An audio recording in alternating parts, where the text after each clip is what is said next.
cold email marketing software. So a few guidelines for cold email marketing. First, you'll want to buy a domain specifically for cold emailing. Month number 1, don't email via this new domain.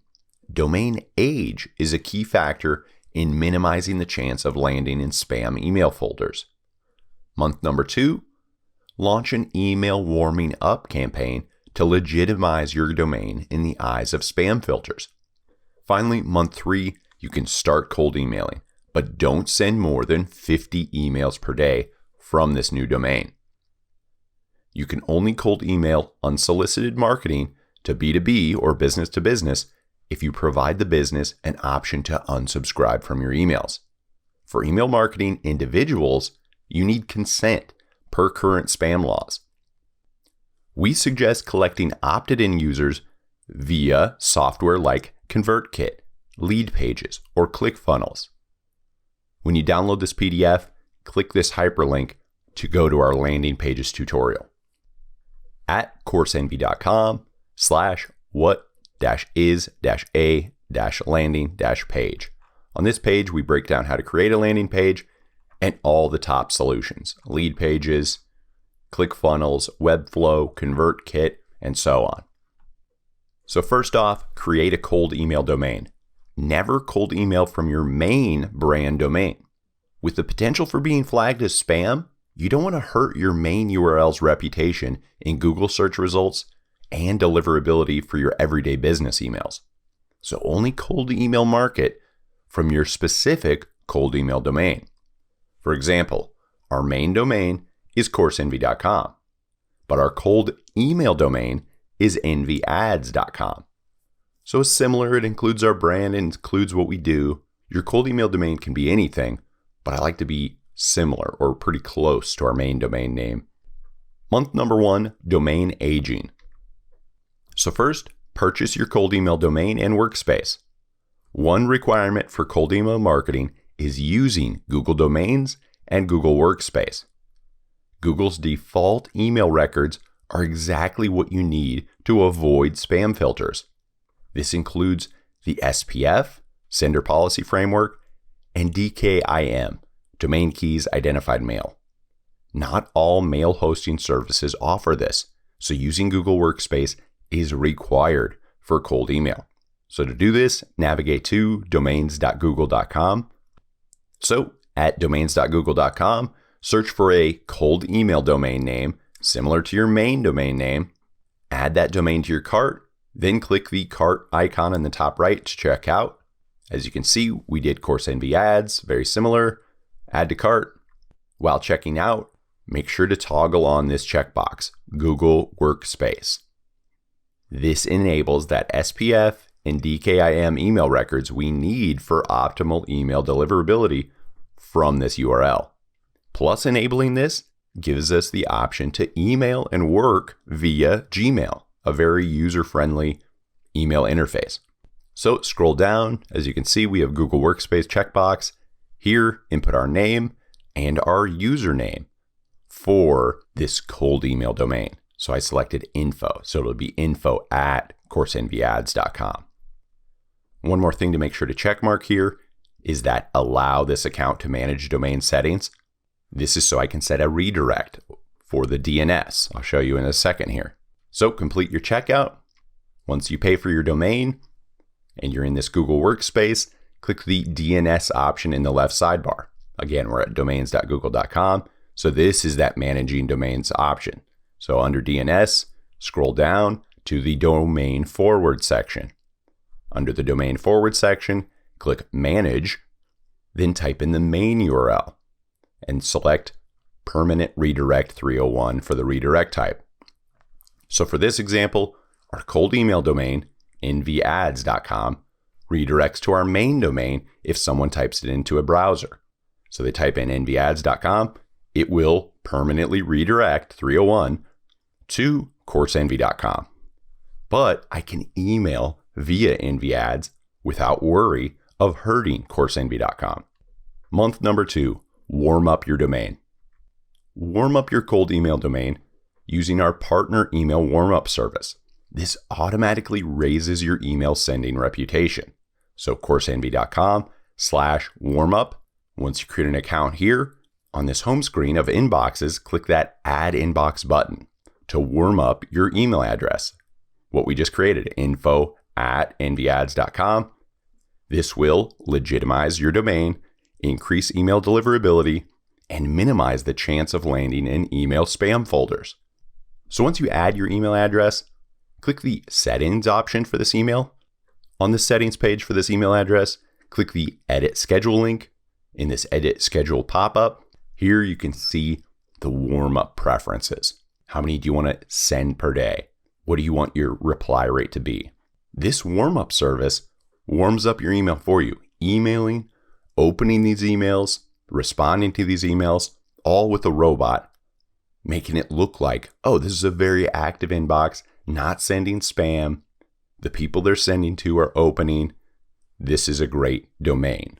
So I leave it at the default.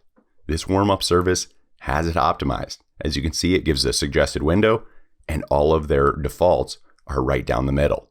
So like I said, we'll follow the suggested schedule for each field. Never send over the max emails to keep your inbox in good standing.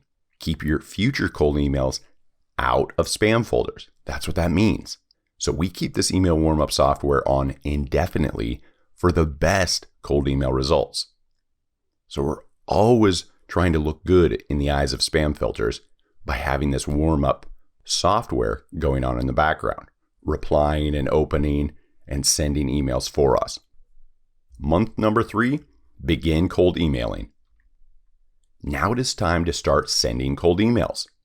So sign up for HubSpot for free using this partner link, coursenvy.com/HubSpot. Again, use your new Google Workspace cold email address. For us, info@envyads.com. HubSpot is an all-in-one marketing software we use for cold email marketing, sales lead nurturing, and customer relationship management, or CRM. So first, connect your personal email. We've created our HubSpot account. Now we have to connect a personal email so you can track replies via HubSpot. This means simply logging into your new Google Workspace email account. So log into your HubSpot, click Settings in that top nav bar. In the left sidebar, click General. On the General page, click the Email tab. So on this Email Settings page, click that Connect Personal Email button. This will open the email provider pop-up. Select that Google option. Since we're logged into our Google Workspace in this browser, that info@envyads.com, it will prompt us to select that email. Then we just select Allow. And as you can see, we're back on that general settings page under email settings, and our cold email address is connected and enabled. Next on this page, we need to toggle on Include Unsubscribe Link. Remember, that's required per spam law. So checkmark this box. Then we click the link above it, edit email signature, and we input our business name and address. Again, required for spam law, your business name, address, unsubscribe link. Adding unsubscribe links to your cold emails can help you be compliant with spam laws. But again, this is not legal advice, so always consult with a business attorney.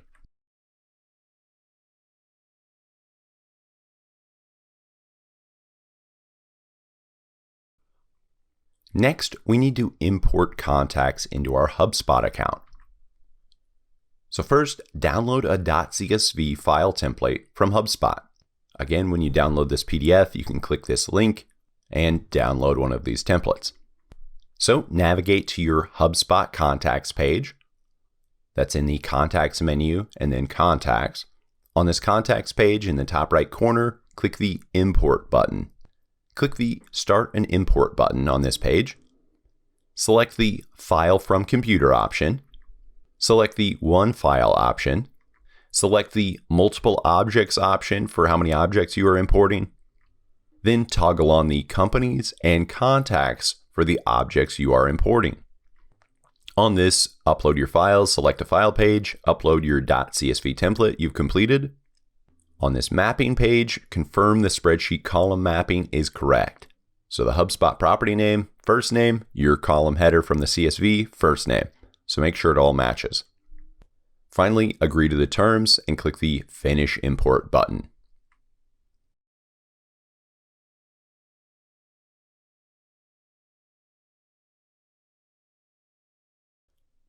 How to create a workflow in HubSpot.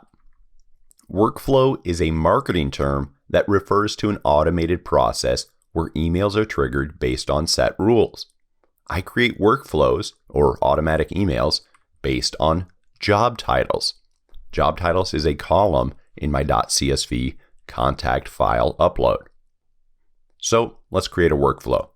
Click the Workflows page in the Automation drop-down menu in your HubSpot account. On this Workflows page, click the Create Workflow button in the top right corner. This will redirect you to your workflow creation page. At the top middle, you can name your workflow. Then in the top left, you'll start from scratch and select a contact-based workflow. So for your type of workflow, just select blank workflow. We're going to build this from scratch. So here's your workflow. This is a step-by-step action item. So you'll need to add actions to your workflow. So step 1, step 2, and so on. Step 1 is adding a trigger. A trigger is how contacts are automatically added to this workflow. So what action item happens or triggers to add a contact to this workflow? For us, as you can see in our .csv spreadsheet, job title is a column. So we know when a person has a job title of CTE, they should be added to the CTE workflow. So when I click that Add Triggers option, our first step of our workflow, I select job title. Trigger workflow when job title, a contact's job title, is equal to any.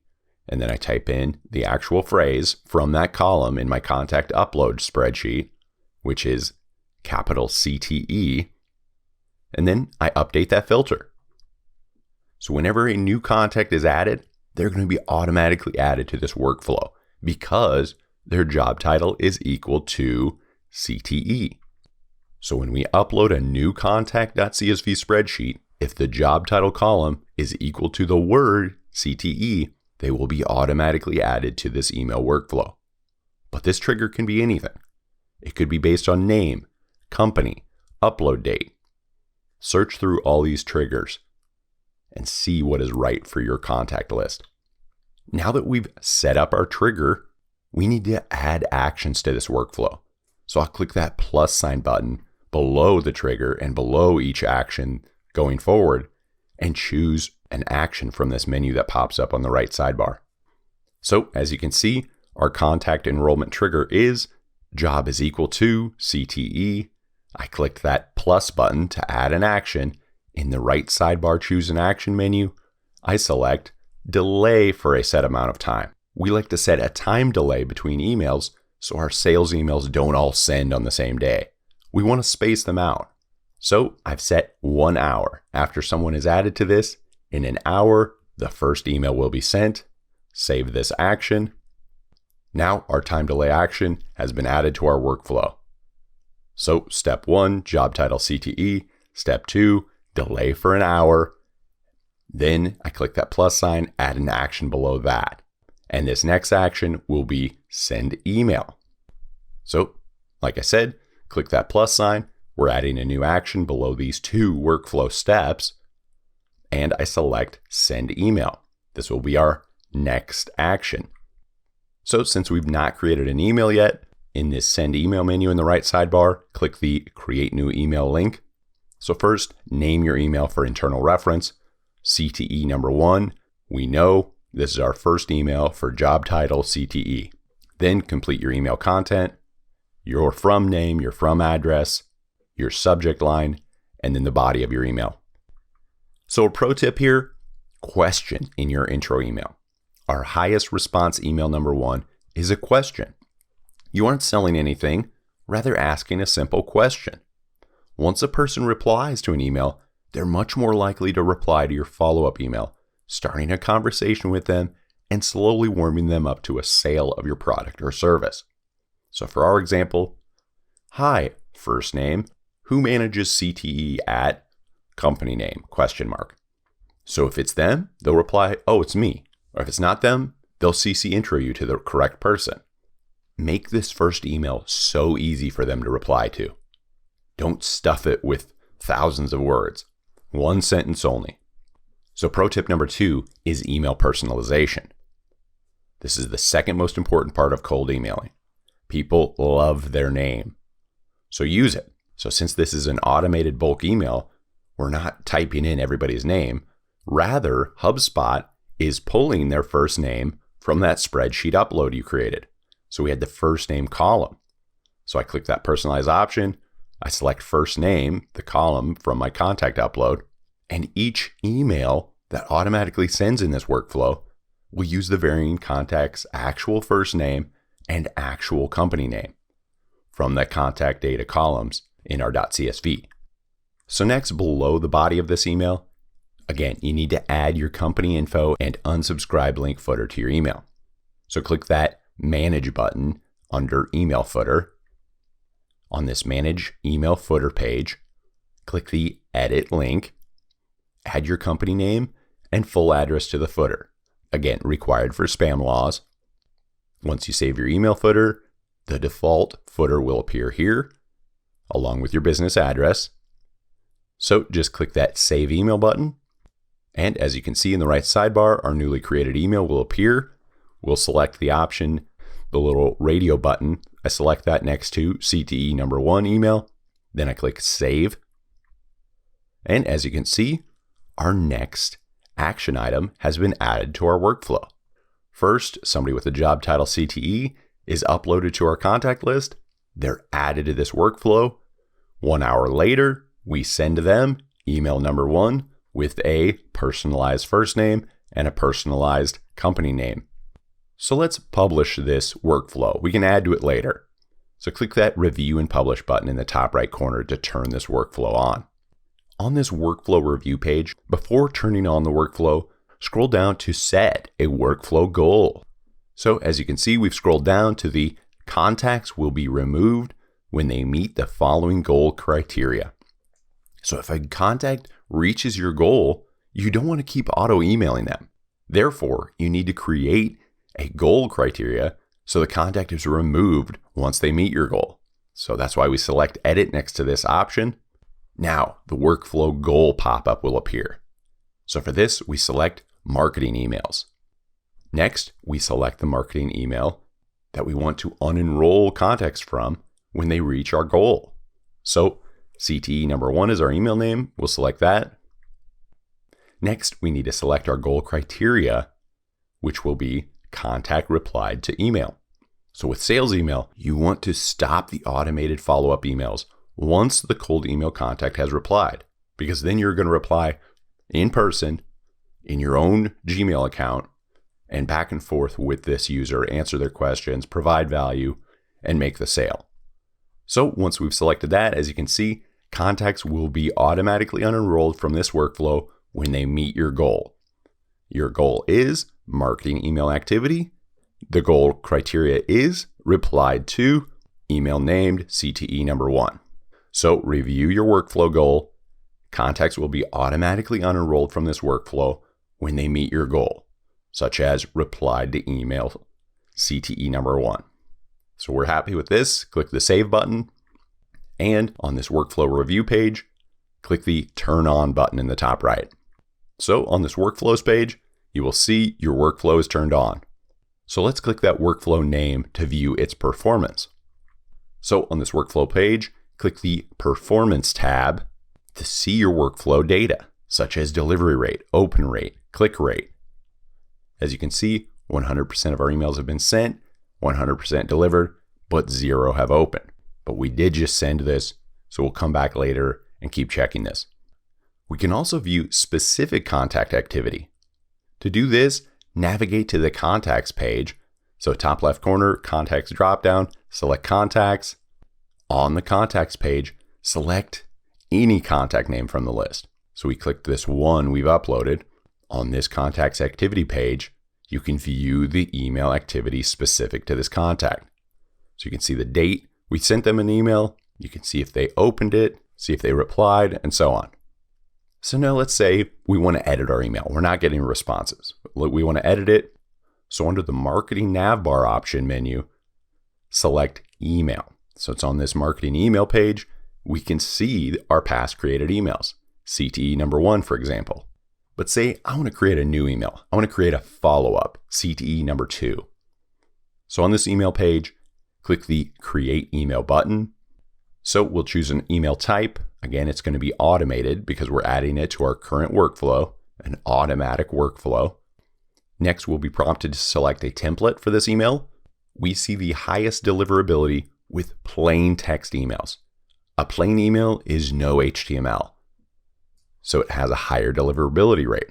So we'll select plain email. We'll name our email. So CTE number 2, this is going to be a follow-up. And again, personalization is key. We'll pull the first name from our contact data. So hi, click the personalize button, select first name, and then make sure to check mark the global default value box. So use this property's global default value. So hi, first name, comma. For follow-up emails, a great follow-up email for leads that haven't replied to our first email is simply, I am sure you're busy, just bumping this to the top of your inbox. Thank you. People do get busy. Sometimes they forget. So this is a nice little way to bump it back to the top of their inbox, literally. Next, click this settings tab on this email creation page. Scroll down to the subject line, add a subject line, then click the Review and Save button in the top right corner. Next, we'll go to our Workflows page. Under Automations, click Workflows, click on our workflow name, CTE Workflow for this example. And again, we're going to click that plus sign at the bottom of this workflow to add a new action. So like I said, I want to space out my emails. I don't want to email them all the same day. The best results we see are from spacing out emails by 5 days. So again, I click that action plus sign. In the right sidebar action menu, I select delay for a set amount of time. Then I input 5 days and save this action item. So as you can see, a user is added, they're emailed, we wait 5 days, and now click the plus sign again to add a new action. This is where we add email number 2, our second follow-up. So we select email, send email for this new action item. In this send email option menu, I select CTE number 2, that second follow-up email we just created. So I select that, click the save button, and now as you can see, our workflow is fleshing out. A person is added. They are emailed number 1. There's a delay for 5 days. Email number 2 is automatically emailed. But note, now that we have 2 emails in our automated email workflow, we need to update our workflow goal. So in the top left corner, click the View or Edit Goal button to unenroll contacts that have replied to either of these emails. Remember, you don't want to send automatic emails if they've already replied to you. So in this workflow goal pop-up, you can see our initial goal is still in there, the goal criteria of they replied to CTE number 1. So I'll click the OR button. They replied to CTE number 1 or replied to CTE number 2 email. So again, marketing emails for the filter. Then for the criteria is email number 2 name. And for the goal criteria, contact replied to email. Then I click the Apply Filter button. So review your workflow goal. Contacts will be automatically unenrolled from this workflow when they meet your goal of replying to CTE number 1 or replying to CTE number 2. So that's our goal. This is great. Click the Save button.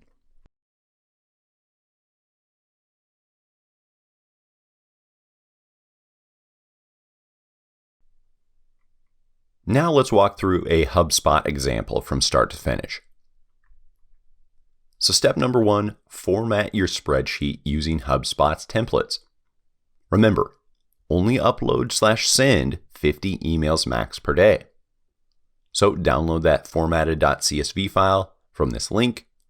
As you can see, our common layout is first name column, last name column, email address column, company name column, job title column, and then company domain name column.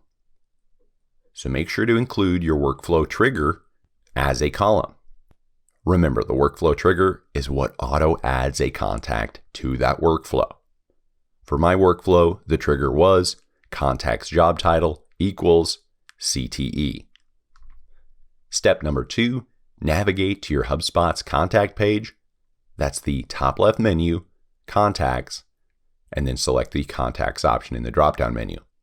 On this contacts page, click the import button in the top right corner. Step 3, click the start and import button. Step 4, select the file from computer option. Step 5, select the one file option. Step 6, select the multiple objects option.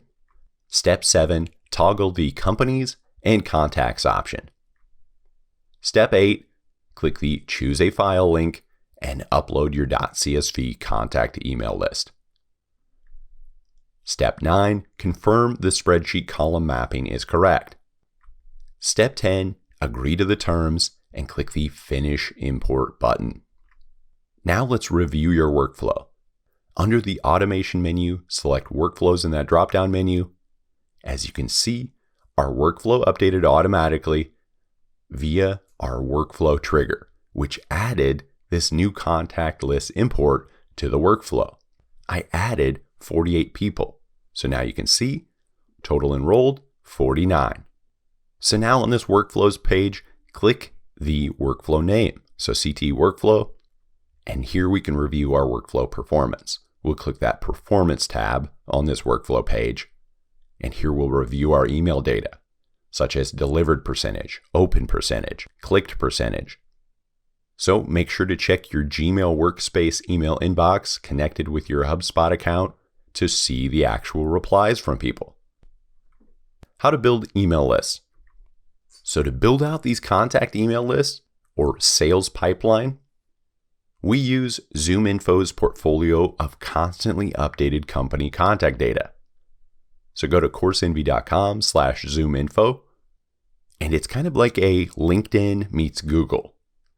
I can search for people, I can see their title at companies, I can see their email, their phone number, and I can export all of that for quick, easy building of these email outreach lists that I'll upload to HubSpot.